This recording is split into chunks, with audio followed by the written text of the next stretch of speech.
This generation, what you see is not weakness, you see strength. No, Pastor, we still see weakness and you know it. Stop pandering to the crowd.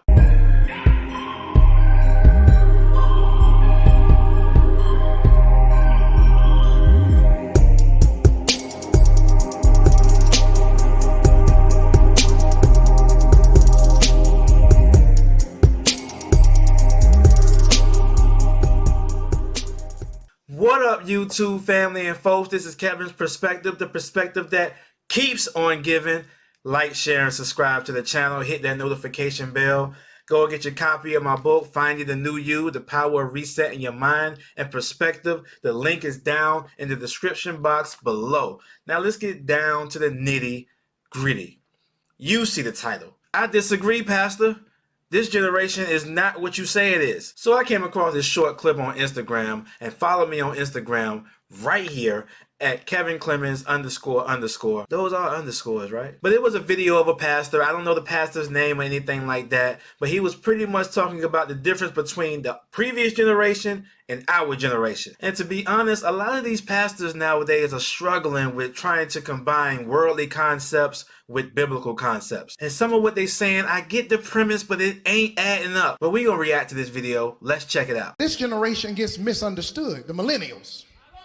These millennials, these young folk, they weak. They don't stick with nothing. They quit fast. They run on. And what you don't realize is, no, it ain't that we weak. It's just some stuff we've decided to stop. It's a different day. This generation, more young people my age and younger are willing to go to therapy, have the hard conversations, and we not going to stay at a job 40 years being talked to like we crazy. What hard conversations are we talking about? I see people avoid conversations more than anything with fear of not being liked or being canceled. What conversations are we having that we haven't been having for the past 60 years? Oh, you talking about the conversations of I give my opinion and you give your opinion and then we both agree to disagree. Yeah, we not working 40 years at a job, but we also not working more than 2 years at a job either. Yeah, we don't stay in a marriage for 40 years, but we're not committed enough to be in it for more than 7 years. A lot of people get divorced within their first year. Yeah, people do go to therapy, but they're not applying anything from their therapy and still make bad choices in people, relationships, careers, the list goes on. So yeah, we stopped being in one situation for a long period of time and then we started being everywhere for no reason. We don't even plan for retirement. There's so many get rich quick schemes that we assume that we're going to be rich by the time we get old. I love my millennials, but we got to be honest. And see, the previous generation, the marriage could be jacked up. Y'all don't like each other and grandma and them just going to stay in the same house. And they taught you stay with your man. No matter what the church said, you stay with your man.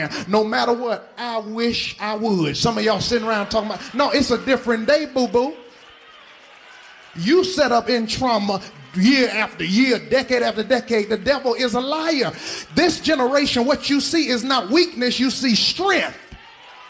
No, Pastor, we still see weakness and you know it. Stop pandering to the crowd. Yes, Grandma and Papa might have been in a bad marriage, but they weren't taught to stay in bad situations. They were taught to honor their commitments and not complain about a marriage you chose to be in, which is what our generation does a lot. They were taught not to make that commitment unless you plan to honor it.